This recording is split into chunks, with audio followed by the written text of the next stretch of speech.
आज स्वतंत्रता दिवस है। 15 अगस्त की इस अविरल बेला में ना जाने कितने राष्ट्र के वीरों ने अपनी आहुतियाँ देकर आपको और हमको स्वतंत्रता प्रदान करी है। इसे 15 अगस्त की सभी भारतीयों को बहुत बहुत साधुवाद।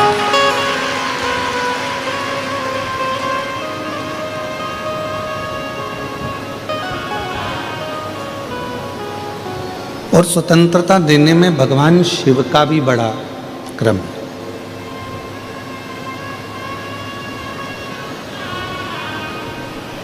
जगत गुरु शंकराचार्य जी ने अपनी वाणी में संपूर्ण जगत के लोगों को स्वतंत्रता का भाव व्यक्त किया।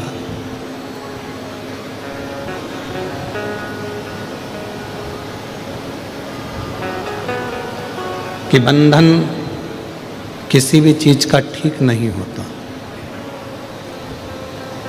पाँव में अगर आप चप्पल पहन रहे हो, जूता पहन रहे हो, और वो जूता भी अगर आपको दबाता है तो आप जूता बदल देते हो। पाँव में चप्पल पहन रहे हो, वो चप्पल भी यदि आपको दबाती है, पाँव में अगर टंगाती है, दबाती है, छाला कर देती है, तो आप चप्पल, मतलब दबना। और यही शिव तत्व कह रहा है कि हम जब जूते से नहीं दबते, चप्पल से नहीं दबते, कपड़ा यदि टंगाए तो हम कपड़ा छोड़कर दूसरा कपड़ा पहन लेते हैं, कपड़े से नहीं दबते, तो फिर इस संसार सागर में हम किससे दबे?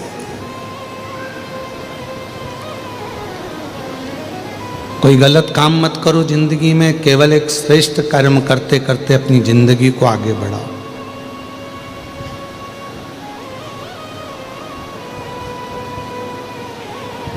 देश की एक सीमा होती है कि भारत देश इतना इतना फैला हुआ है, हमारे भारत देश की ये सीमा है। प्रदेश की एक सीमा होती है कि तेलंगाना यहाँ से लेकर वहाँ तक फैला हुआ है, इसके बाद में कर्नाटक लग जाएगा, उसके बाद में मध्य प्रदेश लग जाएगा, उसके बाद में उत्तर प्रदेश लग जाएगा, महाराष्ट्र लग जाएगा, राजस्थान लग जाएगा। एक जिले की भी सीमा होती है कि ये जिला यहाँ है। एक तहसील की भी सीमा होती है कि ये तहसील यहाँ से यहाँ तक है। एक पुलिस की भी सीमा होती है कि पुलिस अपने एरिया में दूसरे का एरिया लग गया, बॉर्डर पर कोई है तो वो कहता है कि इधर का है, वो कहता है केस उधर का है, वो कहता है इधर का है।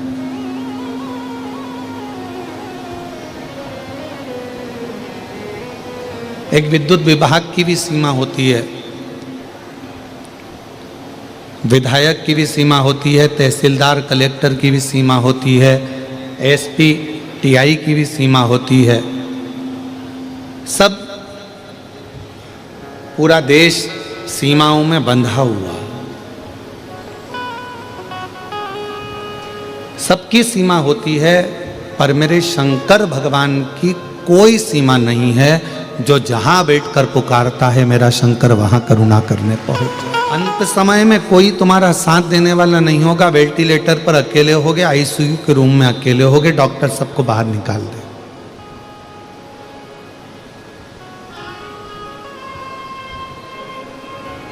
विपदा की घड़ी में कोई साथ देने वाला नहीं होता। विपदा की घड़ी में आपका विश्वास, आपकी मन की दृढ़ता, भरोसा ही आपका साथ देता है।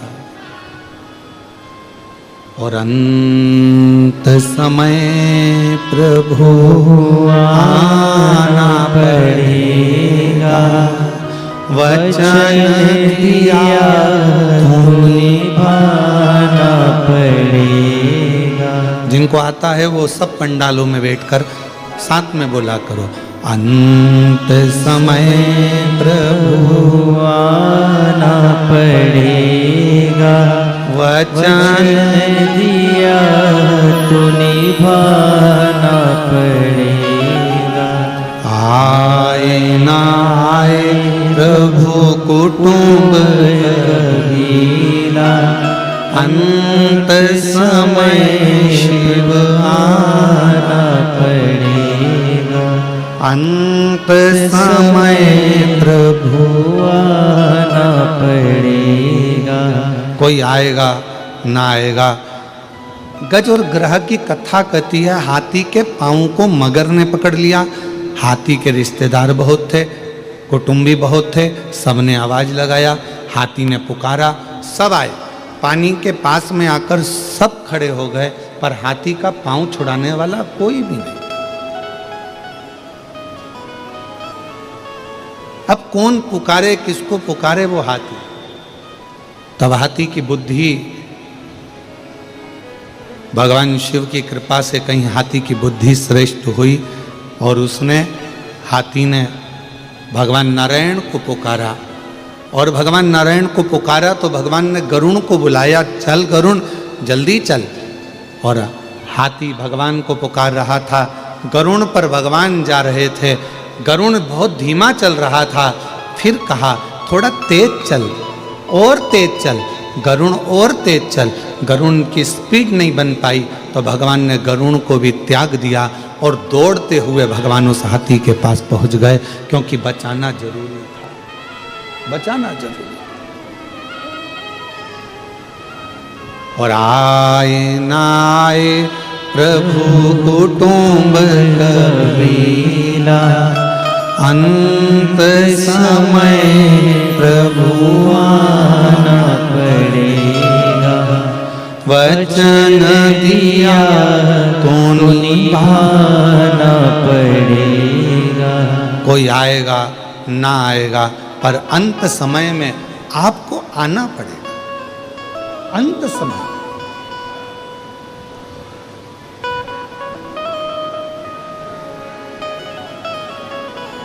हमारे भारत की भूमि पर बिहार के मधुबनी में एक महादेव का मंदिर है। स्वयंभू प्रगट मेरे शंकर भगवान का एक शिवलिंग है, जिसको उगना महादेव कहते हैं। कौन सा महादेव है? उगना महादेव। आप लोग बोलो एक बार जम के, उगना महादेव। उगना, उगना महादेव। फिर से बोलो, उगना महादेव। ये भारत की भूमि पर वो शिवलिंग है जो स्वयंभू प्रकट है। मधुबनी जिला बिहार के अंतर्गत ये उगना महादेव आते हैं।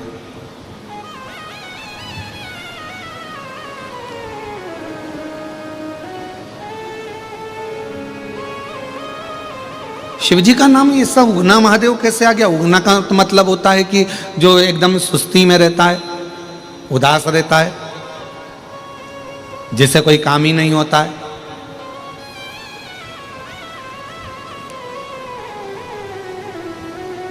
और भगवान शंकर का नाम उगना महादेव हो गया। शिव कथा कह रही है, भगवान शंकर का चरित्र कह रहा है। एक विद्यापति थे, बड़े अच्छे कवि थे, बहुत अच्छी कविता का पाठ करते थे, मैथिली थे, और अपनी कविता वो किसी को नहीं सुनाते थे। अगर सुनाते थे तो केवल देवाधिदेव महादेव को सुनाते थे, और किसी से अपने मन का भाव वो कहते नहीं थे। कविताओं के माध्यम से शिव जी की स्तुति किया करते थे। अब धीरे धीरे धीरे धीरे विद्यापति बुजुर्ग होते चले गए। अवस्था सबकी डलती है, बचपन आया है तो जवानी भी आएगी, जवानी आई है तो अधेड़ी भी आएगी, और अधेड़ी आई है तो बुढ़ापे भी आएगा।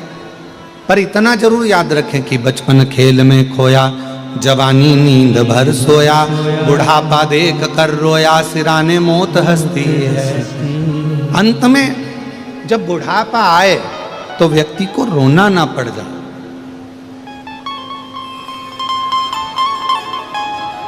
बचपन गया जाने दो, जवानी गई जाने दो, अधेड़ी गई जाने दो, पर बुढ़ापा मत बिगड़ने दो। ये शिव महापुराण की कथा कहती है।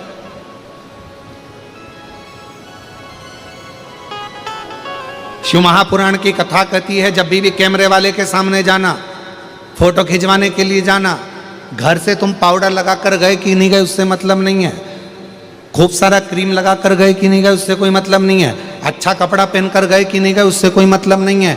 फोटो वाले के सामने आप कितना भी अच्छा कपड़ा पहन कर चले जाओ, फोटो वाले के सामने आप कितनी भी अच्छी क्रीम पाउडर लगा कर चले जाओ, फोटो वाले के सामने आप हेयर स्टाइल चेंज कर कर चले जाओ, फोटो वाले के सामने आप डेंटिंग पेंटिंग कितना भी कर कर चले जाओ, और फोटो वाले के सामने जाकर एकदम जम के जाकर सिर पे पल्लू लेकर और बैठ गए,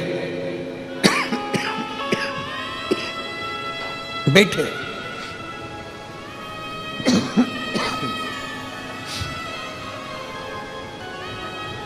और फोटो वाले ने फोटो खींचा, एक क्षण की बटन दबी और फोटो खींच गया।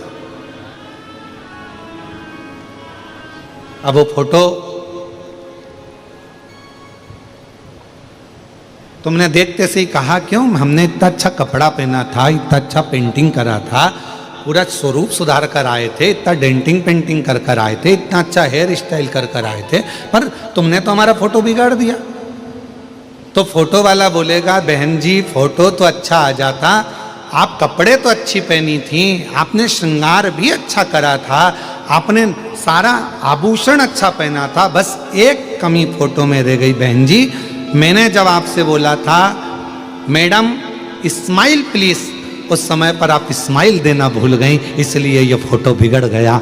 कपड़े से फोटो अच्छा नहीं आता, सुंदर स्वरूप से फोटो अच्छा नहीं आता, आप कैसी भी हेयर स्टाइल कर लो उससे फोटो अच्छा नहीं आता, आप कैसे कपड़े आभूषण धारण करे हो उससे फोटो अच्छा नहीं आता। शिव महापुराण की कथा कहती है फोटो को अच्छा लाने के लिए आपके चेहरे पर आप कैसे भी कपड़े पहने हो, कैसी भी हेयर स्टाइल है, कैसा भी चेहरा है, कैसा भी कुछ भी है, पर आपके चेहरे पर अगर स्माइल है तो फोटो अच्छा आकर ही रहता है। उसी तरह अंत समय में तुम्हारा बचपन कैसे भी गया, जवानी कैसी भी गई हो, अधेड़ी कैसी भी गई हो, पर बुढ़ापा जैसे ही आए और बुढ़ापे में जब मरने का समय आए, अंतिम श्वास चल रही हो, उस समय पर वैकुंठ अधिपति मेरे नारायण कैमरा लेकर खड़े होंगे, तुम्हारे प्राण छूट रहे होंगे, अंतिम श्वास चल रही होगी, और वो परमात्मा भी कहेगा अब बुढ़ापा है, मरने का समय है, थोड़ा सा स्माइल दे ले। स्माइल का मतलब है थोड़ा सा राम कह ले, कृष्ण कह ले, शिव कह ले। अंतिम समय में अगर थोड़ा सा भी भगवान का नाम ले लिया, फोटो सुधर गया। और अंत समय सब बोलो सब, प्रभु आना पड़ेगा, वचन दिया आना पड़ेगा, और आए ना आए प्रभु कुटुंब कबीला, अंत समय प्रभु आना। कोई साथ देगा नहीं। बचपन गया जाने दो, तुमने कपड़ा कैसा भी पहना जाने दो, तुमने श्रृंगार, जवानी आई तुमने श्रृंगार कैसा भी करा जाने दो, अधेड़ी आई तुम कैसे भी जिंदगी जिए चलेगा, पर बुढ़ापा तुम्हारा बिगड़ना नहीं चाहिए। सबसे कठिन है बुढ़ापा, पर बुढ़ापे को संवारने का सबसे सुंदर तरीका है तुम्हारा मौन रहकर भगवान की भक्ति को धारण करना।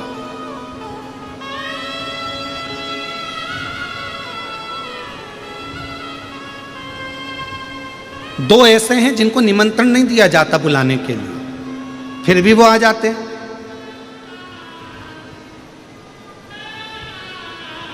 और दुनिया में कोई ऐसा पैदा नहीं हुआ जो इन दो को निमंत्रण देता हो।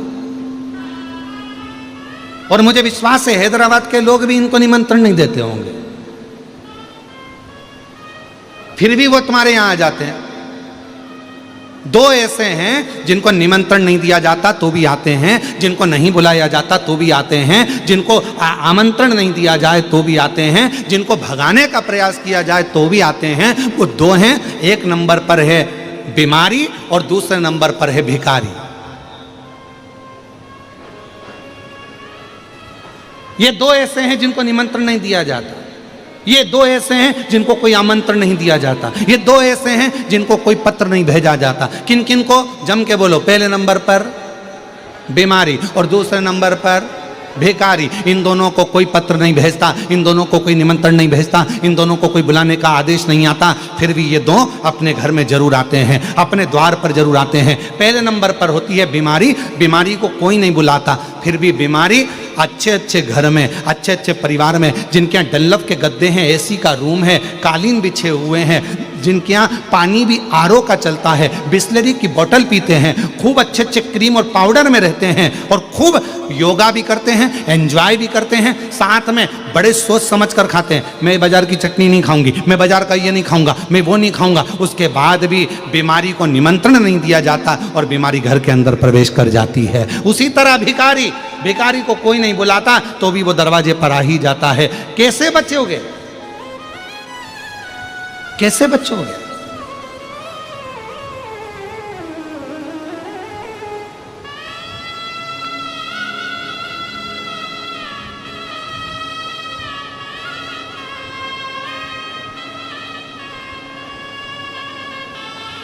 तो कहा दोनों से बचने का एक ही साधन है, दोनों से। अरे मुख में हो राम नाम, राम सेवा हाथ में, तू अकेला नहीं प्यारे राम तेरे साथ में। और जिंदगी की बागडोर हाथ दीनानाथ के, जिंदगी की बागडोर हाथ दीनानाथ के, वो महलों में राखे चाहे झोपड़ी, वो महलों में राखे चाहे झोपड़ी। निर्भर करता है प्रभु के नाम पर, निर्भर करता है भगवान के नाम पर। जपो, लगे रहो भगवान की विरल भक्ति में, लगे रहो भगवान के भजन में, दोनों दूर रहेंगे, दोनों।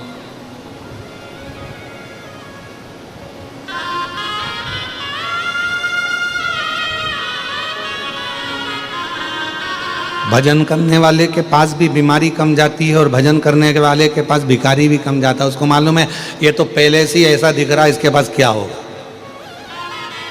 तो भिखारी सोचता है कौन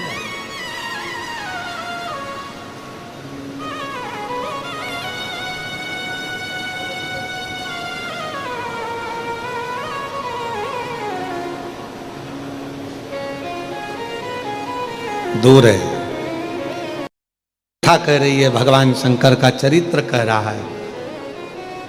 हाथी ने परमात्मा को पुकारा, कोई नहीं आया, तब परमात्मा आया, अपना गरुण छोड़कर आ गया। सीमा नहीं है मेरे भगवान।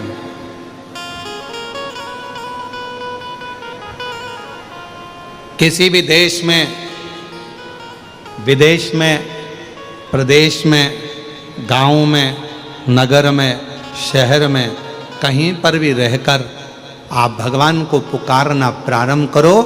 मेरा भगवान ये नहीं दे। अब आपके यहाँ तो ये तेलंगाना में तेलुगु चलती है, कर्नाटक में। एक बहन जी ने पत्र लिखा है, हम तो कल बोलने वाले थे कि किसी को कन्नड़ आती हो तो हमारे पास आकर पत्र पढ़ दो, हमको पढ़ना नहीं आ रहा। उनने कन्नड़ भाषा में लिखा है। एक बहन जी ने तेलुगु भाषा में पत्र लिखा और आगे शुरू में हिंदी में लिख दिया और लिखती है, और उसने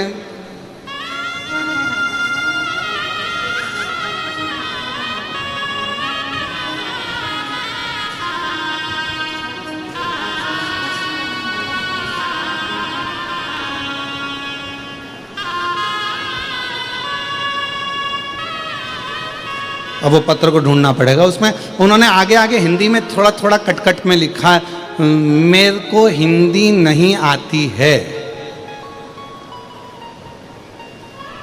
अब हमने सोचा इतना लिखा था तो पत्र भी वैसे ही लिख देती।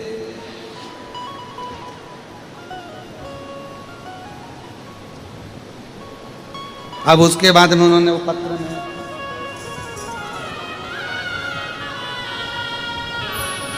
मिल गया। अब ऊपर तो उन्होंने लिखा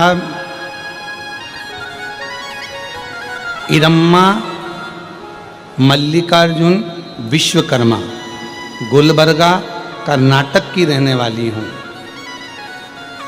मुझे हिंदी बोलना हिंदी ज़्यादा लिखना नहीं आता, पर भूतड़ा परिवार लिख दिया उसने कि इनको धन्यवाद है। टीवी पे तुम्हें देखती हूँ, सुनती हो, देखती हूँ। पीछे लिखा, अब पीछे लिखा पर पढ़े कौन दादा? लाओ जरा, इनमें से किसी को तो कन्नड़ आती होगी, लाओ इधर पढ़ो तो रहे जरा, जब तक अपन अपना गुनगुना लो। शंभु शरण माँ, इधर आ जाओ, आ जाओ, आ जाओ। मिला मिला, एक कन्नड़ पढ़ने वाला मिला है जरा।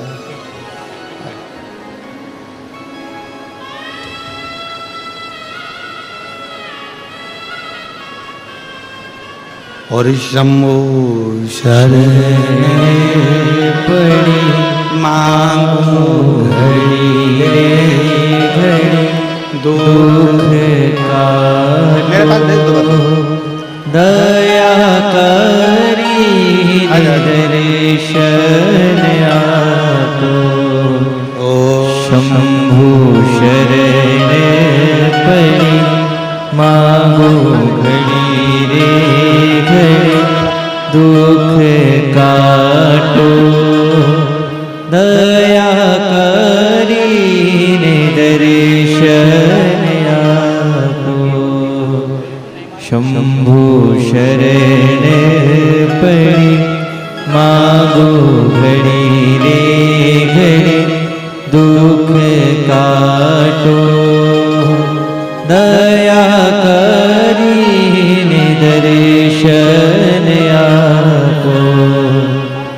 शंभु शरण पड़ी मांगो घड़ी रे घड़ी दुख काटो, दया करी दर्शन आपो।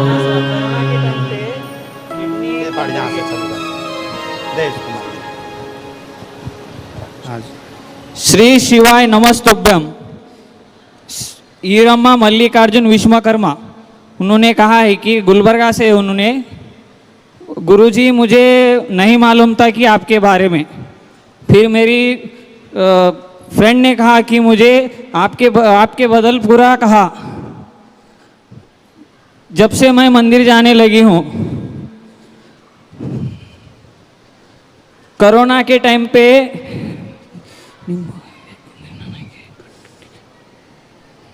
शंभु नहीं एक सेकंड।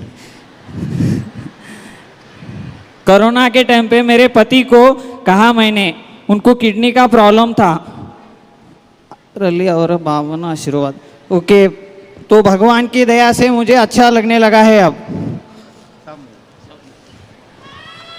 हम तो बाबा के भरोसे चलते हैं, हम तो बाबा के भरोसे चलते हैं। ये दुनिया वाले जलते हैं, ये दुनिया वाले जलते हैं। हम तो बाबा के भरोसे चलते हैं। बहुत भाव से मेरी जीजी, आपने जो पत्र लिखा है वो बड़े भाव से लिखा, और हमने बड़े भाव से इसको पढ़वाया भी, और बहुत सुंदर सुंदर भाव इसमें अपने व्यक्त किया। हम तो बाबा के भरोसे चलते हैं, हम तो बाबा के भरोसे चलते हैं। ये दुनिया वाले जलते हैं, ये दुनिया वाले जलते हैं। हम तो बाबा के भरोसे चलते हैं हम तो बाबा के भरोसे चलते हैं। तो जो दिल से भाव से आपने लिखा, कहीं पर भी रहें, कोई प्रदेश में, कोई देश में, विदेश में, कोई जिले में, कोई शहर में, तुम्हारा मन पड़े जहाँ रहो, पर मुख से अगर भगवान का नाम पुकार रहे हो, हृदय से श्री शिवाय नमस्तुभ्यम कह रहे हो, तो ये निश्चित है कि पुलिस की सीमा हो सकती है, भारत की एक देश की सीमा हो सकती है, प्रदेश की सीमा हो सकती है, जिले की सीमा हो सकती है, तहसील की सीमा हो सकती है, पर मेरे बाबा की कोई सीमा नहीं है। जहाँ पुकारोगे, जब पुकारोगे, जैसे पुकारोगे, मेरा शंकर तुम्हारे सामने खड़ा हो। वो सीमा से हटा हुआ है, उसकी कोई सीमा। बस दिल से, हृदय से शिव को पुकारो। जैसे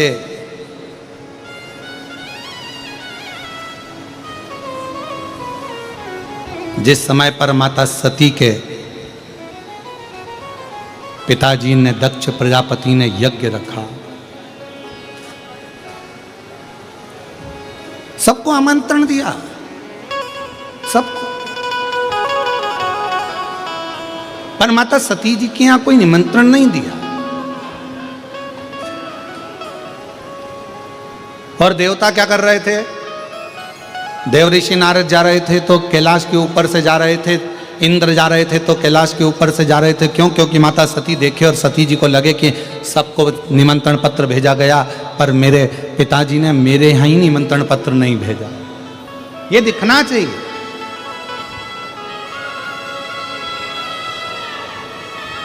सती मैया ने देखा इंद्र जा रहे हैं, सती मैया को कोई फर्क नहीं पड़ा। सती मैया ने देखा देव ऋषि नारद जा रहे हैं, सती मैया को कोई फर्क नहीं पड़ा। गरुण वरुण सारे देवता जा रहे थे, सती मैया को कोई फर्क नहीं पड़ा। क्यों फर्क नहीं पड़ा? कोई तुम्हारे ऊपर कितना भी नमक डाले, तुम्हें कोई फर्क नहीं पड़ता। कब तक? जब तक तुम्हारे शरीर में कोई कट ना लगा। अगर तुम्हारे शरीर में कोई घाव है तो जरा सा नमक लगेगा और तुम तिल मिला जाओ, तिल मिला जाओ। शरीर में अगर घाव है तो तुम्हारे ऊपर नमक का थोड़ा सा भी भाव आएगा और तुम तिल मिलाओगे। जब तुम्हारे शरीर पर घाव ही नहीं है, तुम्हारे शरीर पर कोई कट ही नहीं है, तुम्हारे शरीर पर कोई चोट ही नहीं है, तो कोई कितना ही नमक डाले, तुम्हारे शरीर पर कोई कितना ही नमक डाले, उसका कोई तिल मिलाहट आएगी नहीं। पर जैसे ही शरीर के ऊपर यदि कोई घाव रहेगा, शरीर के ऊपर यदि कोई कट रहेगा, शरीर के ऊपर कोई भी स्थान रहेगा, तो फिर वो नमक अपना असर करेगा, फिर वो नमक असर करता है।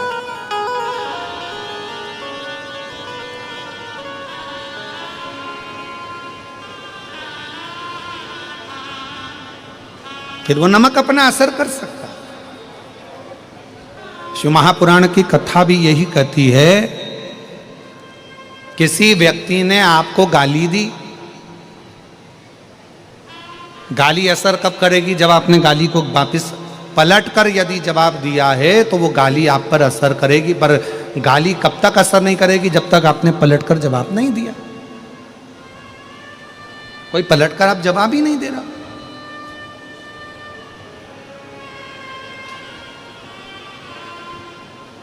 किसी ने आपको अपशब्द दिया, ताना दिया, आड़ा टेढ़ा बोला, आपने अगर पलट कर जवाब दिया तो समझ लो आपने गाली को लिया। आपने पलट कर अपशब्द बोले तो मतलब आपने पलट कर उसने जवाब दिया है, तो मतलब उसने गाली को स्वीकार किया है। एक महाभारत का बड़ा सुंदर चरित्र है महाराज। जिस समय पर